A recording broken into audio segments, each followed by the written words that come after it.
ছোট অভ্যাস কিভাবে বড় পরিবর্তন। একদিন শুভ নামের একটি ছেলে একটি পুরনো ডায়েরি খুঁজে পায়। ডায়েরিটি তার দাদুর ছিল।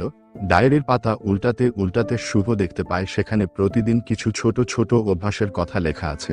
যেমন, আজ একটি নতুন শব্দ শিখেছি, 5 পৃষ্ঠা বই পড়েছি, 10 মিনিট হেঁটেছি, একজন গরিবকে সাহায্য করেছি, ইত্যাদি। প্রথম দিকে শুভ বিষয়গুলো খুব একটা গুরুত্ব দেয় না।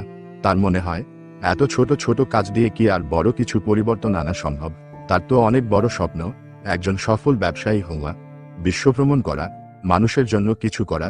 এই ছোট অভ্যাসগুলো কি তার সেই স্বপ্ন পূরণে কোনো সাহায্য করতে পারবে? তবুও দাদুর প্রতি শ্রদ্ধাবোধ থেকে শুভ ঠিক করে সেও কিছুদিন এই অভ্যাসগুলো অনুসরণ করে দেখবে। প্রথমে সবকিছু বেশ একঘেয়ে লাগতে থাকে। প্রতিদিন একটি নতুন শব্দ শেখা বা মাত্র 10 মিনিট হাঁটা, এগুলো তার কাছে সময়ের অপচয় মনে হয়। কিন্তু সে তার দাদুর কথা ভেবে হাল ছাড়ে না। ধীরে ধীরে কিছু পরিবর্তন লক্ষ্য করতে শুরু করে শুভ। প্রতিদিন একটি নতুন শব্দ শেখার ফলে তার শব্দভাণ্ডার আগে থেকে সমৃদ্ধ হতে শুরু করে। এখন সে আরও সহজে নিজের ভাবনা প্রকাশ করতে পারে, অন্যদের কথা আরও ভালোভাবে বুঝতে পারে। 5 পৃষ্ঠা করে বই পড়ার অভ্যাস তার জ্ঞান এবং চিন্তাভাবনার জগৎকে প্রসারিত করে তোলে। বিভিন্ন বিষয়ে তার আগ্রহ জন্মায়। 10 মিনিট হাঁটার অভ্যাস প্রথমে তেমন কিছুই মনে না হলেও কয়েক সপ্তাহ পর শুভ বুঝতে পারে তার শরীরে আগের থেকে অনেক বেশি শক্তি পাচ্ছে, ক্লান্তি যেন অনেকটাই কমে গেছে। আর হ্যাঁ, সুযোগ পেলেই একজন গরিবকে সাহায্য করার অভ্যাস তার মনে এক ধরনের শান্তি এনে দেয়। সে বুঝতে পারে, শুধু নিজের জন্য ভাবলে জীবন পূর্ণ হয় না, অন্যদের জন্য কিছু করতে পারার মধ্যেও আনন্দ আছে। এভাবে দিনের পর দিন, সপ্তাহের পর সপ্তাহ কেটে যায়। শুভ হয়তো প্রতিদিনই বিশাল কিছু অর্জন করে না, কিন্তু ছোট ছোট অভ্যাসগুলো তার মধ্যে এক নীরব পরিবর্তন ঘটাতে থাকে। তার মধ্যে আত্মবিশ্বাস জন্মায়, কারণ সে প্রতিদিন কিছু না কিছু অর্জন করছে।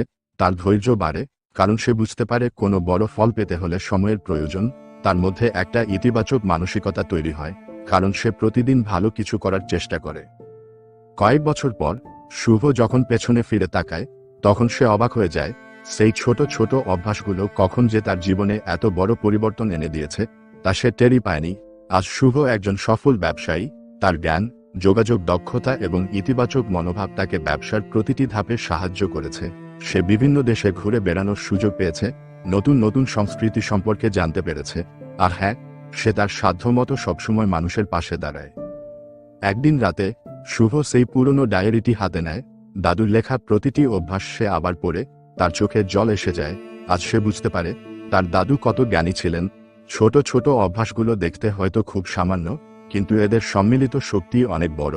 একটি একটি করে ইট গেঁথে যেমন বিশাল প্রাসাদ তৈরি হয়, তেমনি প্রতিদিনের ছোট ছোট ভালো কাজ আমাদের জীবনকে সুন্দর ও সফল করে তোলে। শুভ তার ডায়েরির শেষ পাতায় লেখে, ছোট অভ্যাসই আনে বড় পরিবর্তন। যদি সেই অভ্যাসগুলো নিয়মিত করা যায় এবং বিশ্বাস রাখা যায়।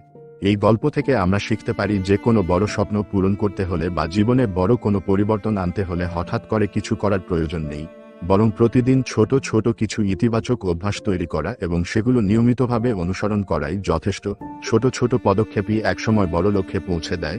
মনে রাখতে হবে, ধারাবাহিকতাই সাফল্যের চাবিকাঠি।